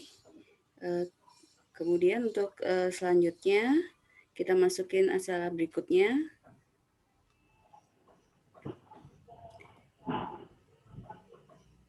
Baik Ustazah. Terima kasih, Alhamdulillah atas kajiannya. Terima kasih Ustazah Aini Aryani LC atas tausiah yang telah disampaikan dan semoga bisa menjadikan puasa Ramadan tahun ini menjadi lebih baik. Amin.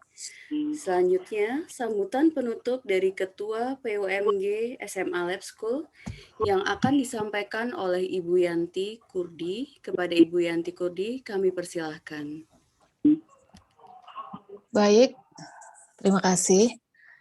Saya mewakili Ketua Umum PUMG SMA Lab School Jakarta.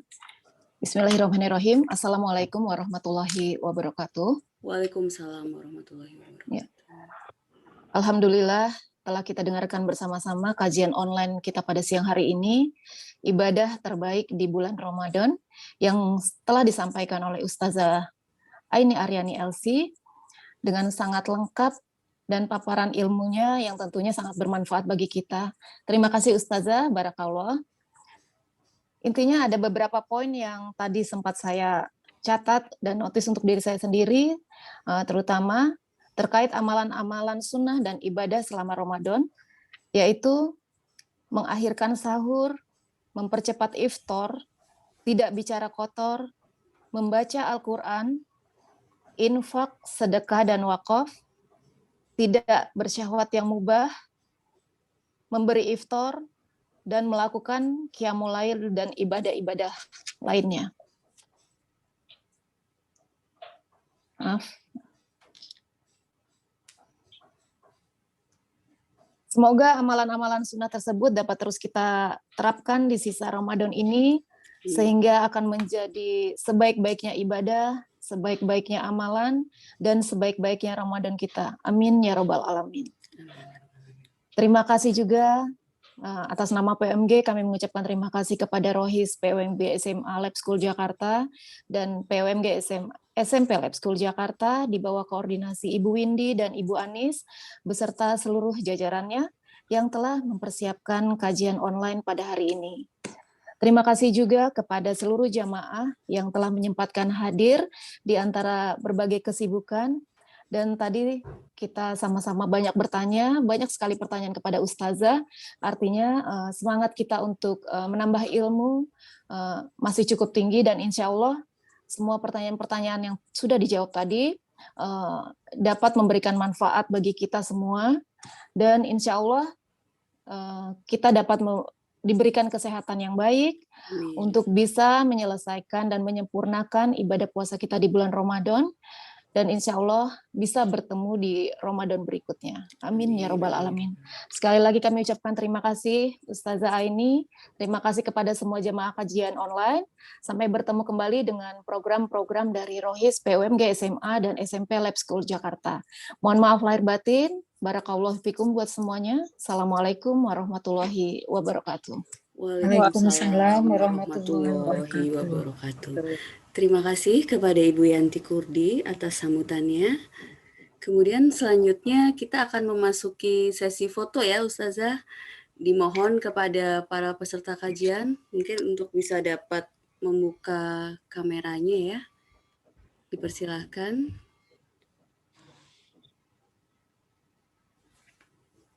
Ya, halo Mbak. Oh, aduh.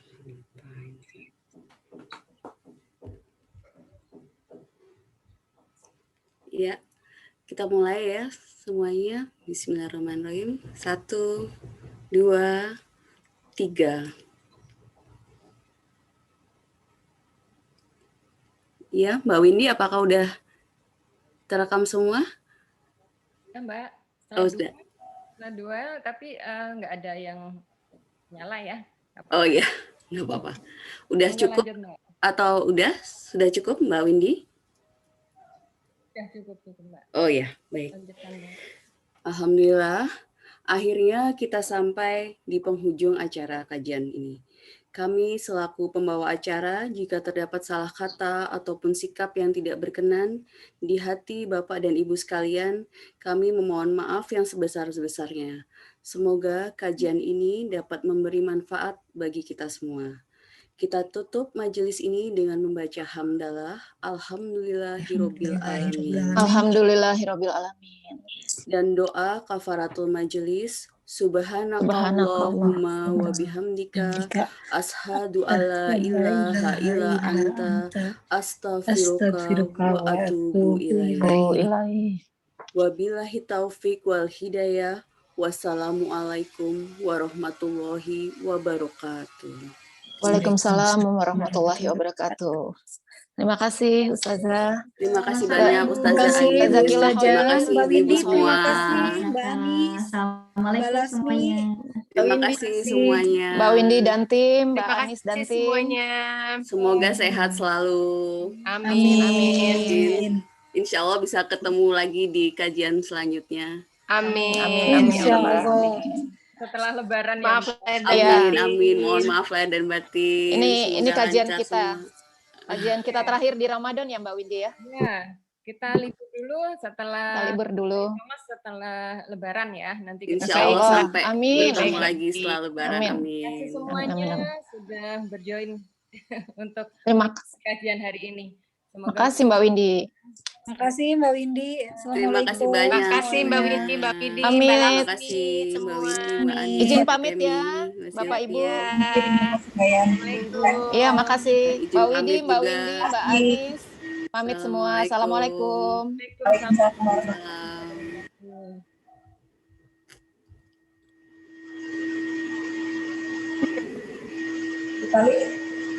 Mbak Anis. Ya, Mbak Widi masih ada nggak, Mbak Widi? Ya. Mbak Widi, aku ke itu ya, nanti jam 1 ya ke rumah ya. Ya, ditunggu. Anterin itu ya, goodie bag.